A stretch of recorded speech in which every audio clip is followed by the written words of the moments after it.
2단원 삼국의 성립과 발전 부분에서 자, 우리 첫 번째 고구려의 성장과 영토 확장에 대해서 이제 확인해 볼 겁니다. 요 단원부터 이제 우리가 흔히 알고 있는 고구려, 백제, 신라 그 삼국 시대에 대해서 우리가 이제 확인을 해 볼 건데요.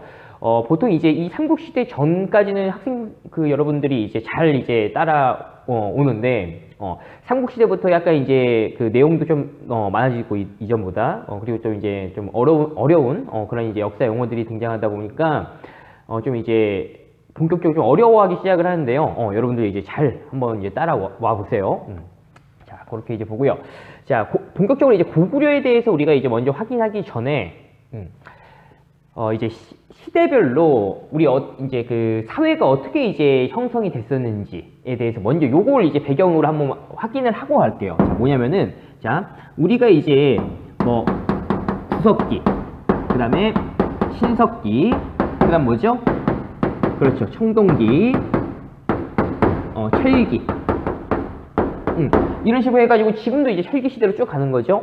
자, 요런 이제 시대 구분 안에서 사회가 어떻게 이제 형성이 됐는지 한번 볼게요. 자, 먼저 구석기인들은 우리가 사람들이 이동 생활을 한다라고 얘기했어요. 자, 자연에서 이제 채취할 수 있는, 얻을 수 있는 먹을 것을 이제 구하기 위해서 이동 생활한다라는 거죠. 그런데 어떻게 돼? 이렇게 혼자 막 이제 이동하는 게 아니라 여러 사람들이 이렇게 무리를 지어서 이동을 한다라는 거죠. 그래서 구석기 시대를 우리가 무리사회 이렇게 이제 불러요. 무리사회. 자, 그 다음에 이제 신석기 시대 같은 경우에는 자, 시족사회에서 부족사회로 넘어가는 이제 단계다라는 건데요. 시족이라고 하는 건 그냥 말 그대로 이제 어떻게 돼? 피를 나눈 사람들이에요. 그러니까 뭐 가족이라든지 친척이라든지 그렇게. 자, 그런 사람들이 어떻게 돼? 시족과 시족이 합쳐져서 이제 부족이 되는 그러한 이제 모습이 보입니다. 예를 들어서 우리가 이제 시족이 있다고 치면 자, 시족과 시족이 이제 뭉쳐가지고 어떻게 돼요? 이런 식으로 부족이 이제 형성되는 그러한 이제 과도기에 있는 그 시대가 이제 신석기다라는 거고요. 자, 그 다음에 청동기 시대에는 이런 부족들이 이제 더 커져가지고 어떻게 돼요? 나라가 만들어지는 거죠. 그 나라의 지배자.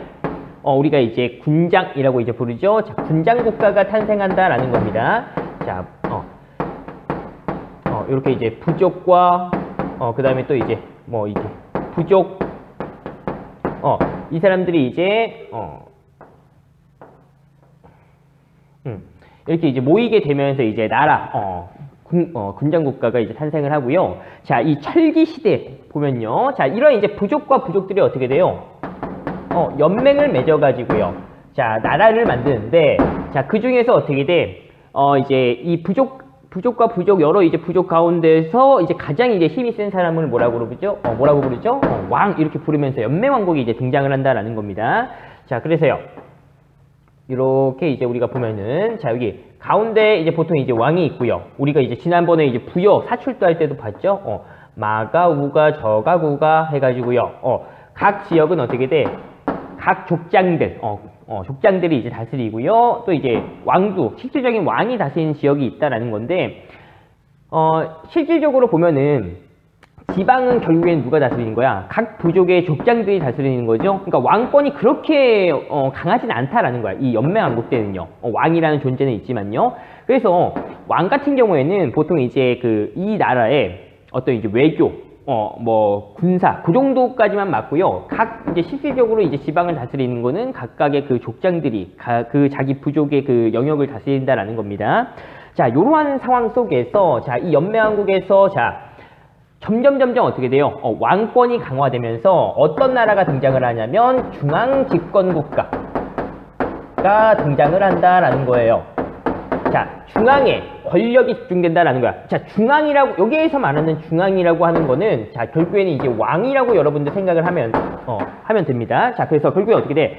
왕에게 권력이 집중된다. 중앙에 권력이 집중되는 나라. 중앙집권국가, 이렇게 이제 되는 거예요. 자, 결국에는, 자, 왕이 있으면요, 왕이 이제 어떻게 돼? 그 나라의 전체 지역을 이제 실질적으로 다스리는 거. 요걸 이제 우리가 중앙집권국가라고 이제 표현을 하고요.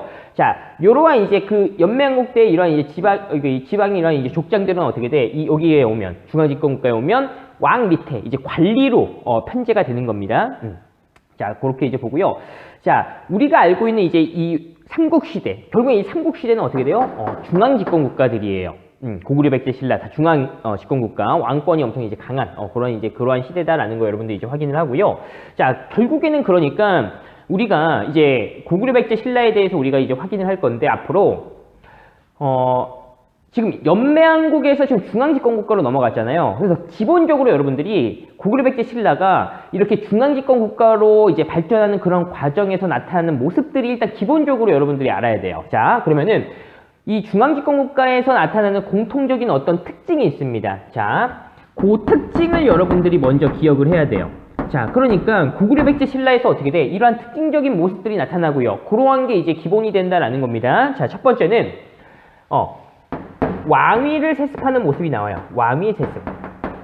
자, 왕권을 그러니까 왕위를 이제 물려준다. 자식에게 물려준다. 결국에는 왕권이 그만큼 강하다라는 거 이제 알 수가 있는 거죠. 그러한 모습들이 나타나게 되고요. 자, 두 번째는 자, 율령을 반포한다.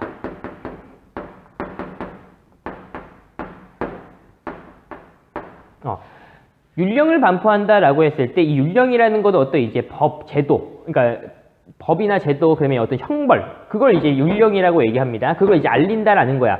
자, 예를 들어서 연맹왕국 때는 어떻게 돼? 지방은 각각의 족장들이 다스리잖아. 그러니까 왕이 다스리는 지역과 예를 들어서 족장이 다스리는 지역에 어떤 이제 그 제도와 그러니까 법이랑 어떤 형벌 이런 게 달라요. 왜? 지방은 족장들이 다스리니까. 근데 어떻게 돼? 중앙집권 국가로 오면서 왕이 전체 지역을 다스리게 되니까 어떻게 돼요?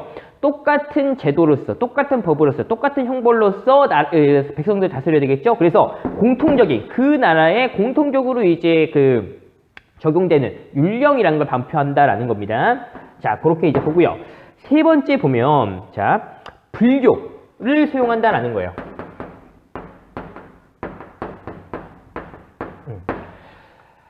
이제 정신적인 어떤 통일된 어떤 사상을 이제 그러니까 사상으로서 통치하기 위해서 그 불교라는 이제 종교를 받아들이게 되는데 특히 이제 이 우리나라 같은 경우에 이 불교를 받아들일 때 그러니까 왕이 이제 중심이 돼서 왕이 통치에 이제 이용을 하기 위해서 불교를 받아들였다라는 거예요. 그래서 약간 이제 뭐 왕권 강화 막 이런 거랑 이제 연결이 돼 있는 거예요, 불교가. 자, 예를 들어서 연맹왕국 때는 각 지방마다 어떻게 돼? 믿는 게 다 다르다라는 거야. 그 신앙이. 예를 들어서 우리 부여 봐보세요. 마가, 우가, 저가, 구가잖아. 마가, 말을 믿고, 뭐 이제 막, 뭐 소를 믿고, 뭐 돼지를 믿고, 개를 믿고 다 다르잖아요. 그 지역마다, 지방마다. 근데 어떻게 돼? 이제 중앙집권 국가, 왕이 전체 지역을 다스리니까 전체 지역에 어떤 공통된 사상이 필요하다라는 거죠. 그걸 이제 불교로서, 이제 했다라는 거고요. 자, 마지막 이제 네 번째는, 자, 정복 전쟁.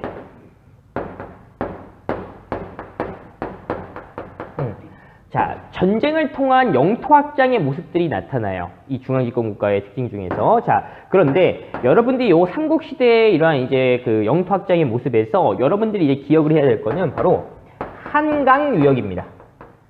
자, 이 한강유역을 어느 나라가 차지했냐에 따라서 그 시대의 어떤 이제 그 시대의 어떤 주도권을 가진 나라가 누구냐, 이걸 이제 우리가 확인할 수가 있어요. 결국에는 각 나라의 어떤 전성기를 파악할 때 우리가 이제 이 한강유역을 어느 나라가 차지하느냐, 그 한강유역을 차지했던 나라가 그 시대의 전성기다라는 걸 우리가 확인할 수가 있습니다. 그래서 자, 우리가 구석기 시대는 이제 무리사회부터 시작해서 신석기는 시족사회에서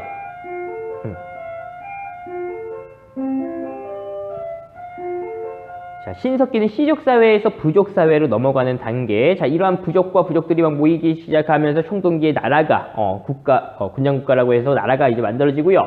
철기시대에 이제 이런 여러 이제 부족들이 연맹을 맺어가지고요, 연맹왕국, 등장을 하고, 자, 그 이후에 이제 왕권이 이제 강화된 중앙집권 국가가 탄생을 하게 되면서 우리가 이제 본격적으로 삼국시대에 들어서게 되는데 그 특징 4가지, 여러분들 꼭 기억을 하세요. 그러니까, 고구려, 백제, 신라에서 이러한 모습들이 나타나는 게 일단 기본적으로 이제 중요하겠죠. 그렇게 이제 확인을 하고요. 그 다음은 여러분들이 이제 표를 좀 그려가지고 우리가 뭐 확인을 한번 할 건데, 자, 뭐냐면요. 자, 먼저 한번 해볼까요?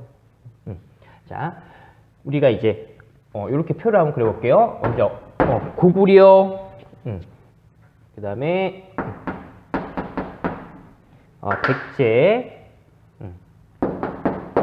신라, 고백신, 요렇게 여러분들 일단 기억을 하세요. 고구려, 백제, 신라, 요렇게요. 자, 그 다음에 위에는 여기 1세기부터 시작을 해서요. 2세기, 그 다음에 이제 3세기, 4세기, 5세기, 6세기, 요렇게 이제 표를 우리가 이제 그린 다음에 고구려가 이제, 그러니까 결국에 각 나라가 이제 1세기부터 이렇게 성장하는 모습을 이제 볼 거예요. 근데 여기에서는 여러분들이 몇몇의 이제 왕들, 여러분이 기억을 해야 되고요. 그 왕이 했던 그런 업적들을 이제 기억을 해야 된다라는 거야. 그럼 그 업적들이 결국엔 어떻게 돼? 기본적으로는, 이런 중앙집권 국가의 모습이 나타나는 그런 이제 왕들이 이제 나오겠죠. 그런 걸 여러분들이 요 세기에 맞춰서, 여러분들이 확인을 하면 됩니다.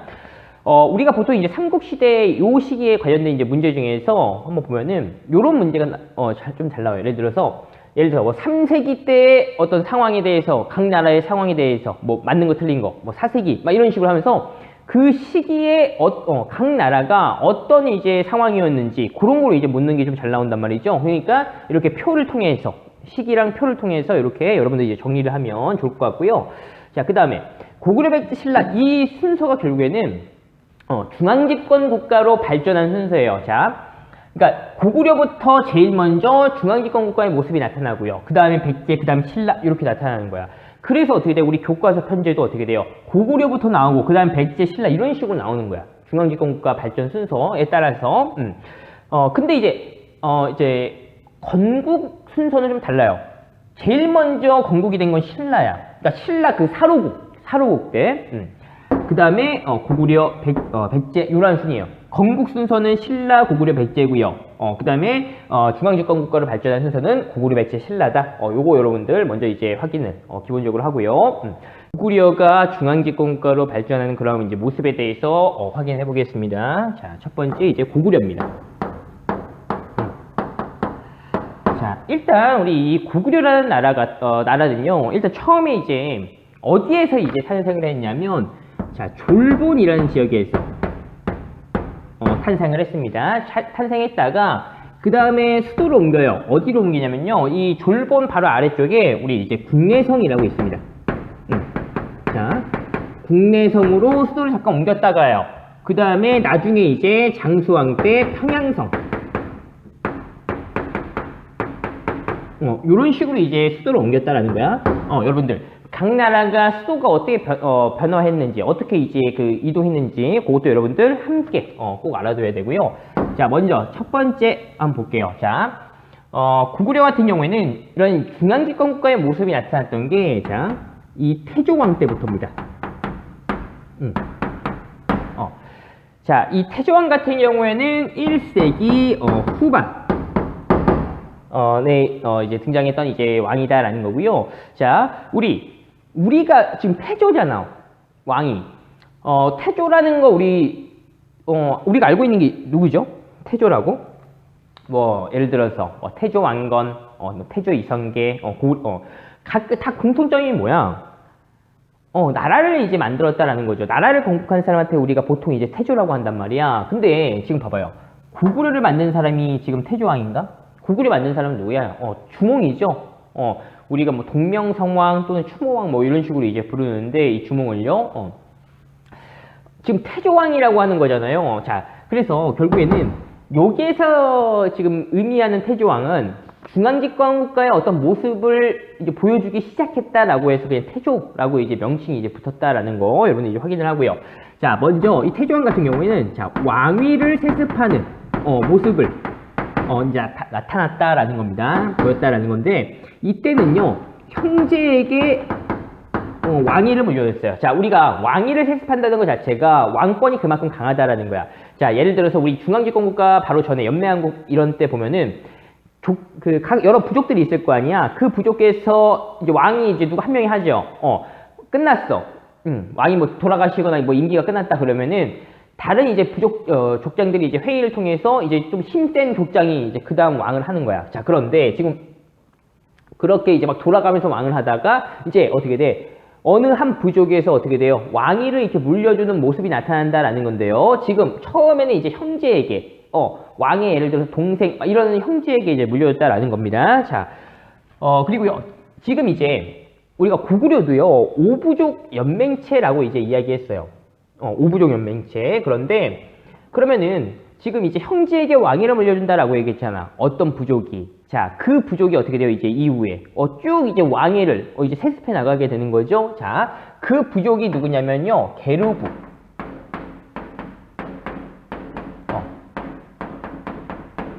자, 이 게르부 고씨가 어떻게 돼요? 왕위를 계속 이제 물려준다라는 거야.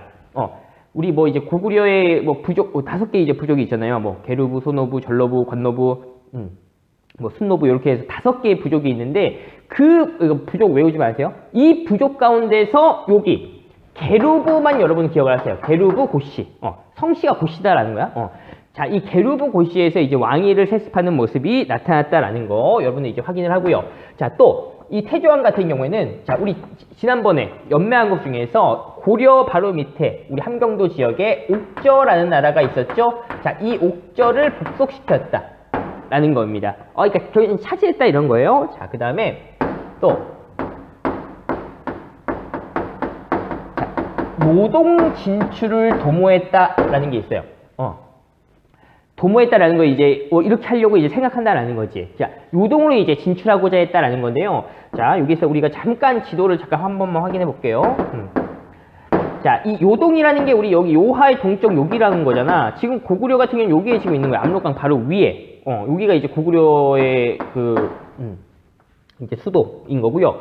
자, 고구려가 어떻게 돼? 이 요동으로 이제 진출하겠다 이렇게 이제 생각을 한다라는 거죠. 자, 그러니까 이 고구려가 이 요동을 이제 진출한다라는 거를 자, 압록강 바로 바깥에 여기 보면은 서안평이라는 지역이 있어요, 여기. 자, 서안평을 공격합니다.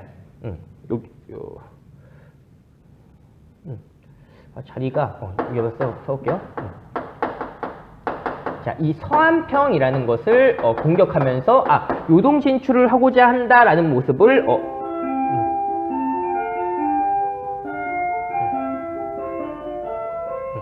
자, 서안평을 공격함으로써 요동으로 진출하게 한다라는 모습을 이제 보여줬다라는 거 여러분들 확인을 하고요. 자, 그 다음에 자, 고국천왕 한번 봐볼게요.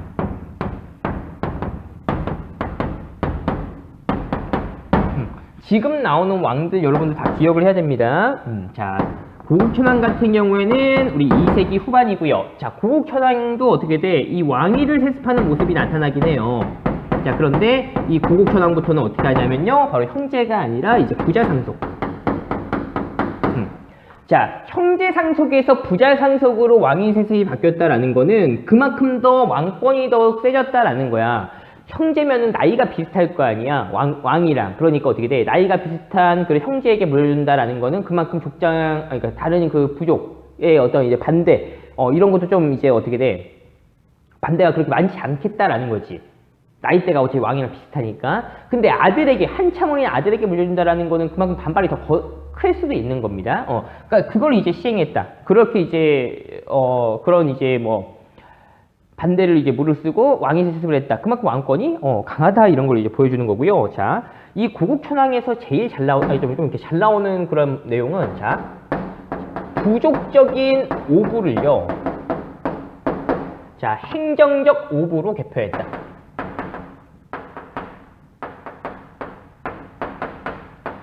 자, 부족적 성격이 강한, 그러니까 그 독립적으로 그 지역을 족장들이 다스리는 그런 걸 이야기하는 거야. 그거를 어떻게 돼? 그냥 여기에서 말하는 행정적 오부라는 거는, 그러니까 구역만 그런 식으로 5개로 나눴다 이런 뜻이에요. 그러니까 지방을 더 이상 어떻게 돼? 족장들이 다스리지 않는다라는 겁니다. 자, 그렇게 이제 보고요. 자, 또 경제적인 면에서 이 고국천왕 때 좀 잘 나오는 것 중에 하나가, 자, 진대법이라는 제도를 시행했다라고 하는 건데요. 자, 이 진대법이 무엇이냐면, 자, 백성들 중에서 어떻게 돼? 먹고 살기 어려운 사람들에게, 자, 이제 국가에서 곡식을 이제 주는 거야. 빌려주는 거야. 빌려줬다가 나중에 이제 갚아라라고 하는 게 이제 진대법인데, 보통 이제 백성들이 좀 먹고 살기 어려울 때가 봄 이때예요. 씨 뿌릴 막 요런 때. 그래서 이때 이제 좀 곡식을 이제 빌려줬다가 나중에 가을 때, 추수할 때 갚아라라고 하는 게 진대법, 고국천왕 이렇게 여러분들 이제 기억을 하고요. 자, 그 다음에 우리가 이제 고구려에서 세 번째 이제 기억해야 될 왕은요. 자, 미천왕이라는 왕이에요. 자, 4세기 전반이고요. 자, 이 미천왕 같은 경우에는 지금 이제 하얀색으로 썼죠. 그러니까 다른 뭐 태조왕이나 고국천왕보다 약간 이제 중요도는 약간 이제 미치긴 하지만요. 또 이 미천왕의 업적을 우리가 또 이제 확인을 해야 됩니다. 뭐냐면은, 자, 이 미천왕 때 우리 낙랑군을 점령합니다. 자, 고조선이 멸망하고 나서 한나라가 고조선의 옛 땅에 세웠던 한사군 중에서 우리가 낙랑군은 기억을 하라고 얘기했어요. 자, 이 낙랑군이 이제 몇 번 더 등장한다라는 거지. 우리 이전에 뭐 이제 연맹왕국 때 변한이 뭐 철 이런 거 수출하는 것도 낙랑군도 있었고요. 또 지금 여기 고구려에서 이 낙랑군을 점령했다라는 거고요. 자, 결국에는 이 낙랑군을 점령했다라는 거는, 자, 우리 대동강 유역을 확보했다 라는 뜻이에요. 자, 우리가 압록강 밑에 청천강, 대동강 이렇게 있잖아. 그러니까 지금 고구려가 이제 점점 여기 밑에 정도 내려왔다라는 걸 뜻하는 겁니다. 이 낙랑군을 점령했다라는 게. 그리고 더 이상 어떻게 돼? 우리 한반도에 대한 중국의 어떤 간섭, 지배권이 좀 이제 사라졌다라는 걸 알 수가 있는 거지. 자, 그 다음에요. 자, 또 하나 보면요.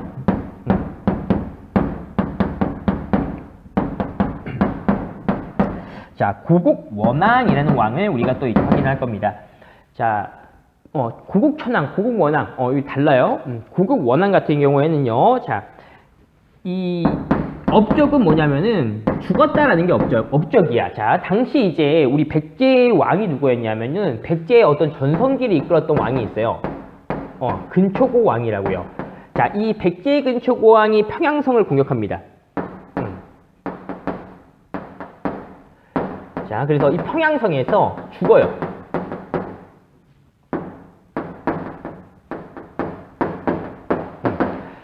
자, 왕이 전쟁 중에 죽었다라는 거야, 지금 보면은. 고구려의 왕, 고국원왕이 전쟁 중에 죽었다. 그만큼 고구려는 어떻다는 거야, 지금. 어떤 이제 국가, 권력이. 좀 약하다라는 걸 이제 볼 수가 있는 거죠. 이때 4세기 중반 이때는 좀 이제 고구려가 밀리는 상황이다, 라는 걸 이제 알 수가 있습니다. 자, 그러다가 고구려가 이렇게 발전하는 그런 모습, 어떤 발판이 되는, 그 왕이 등장을 해요. 자, 어떤 왕이냐면요. 소수림왕이라는 왕이에요.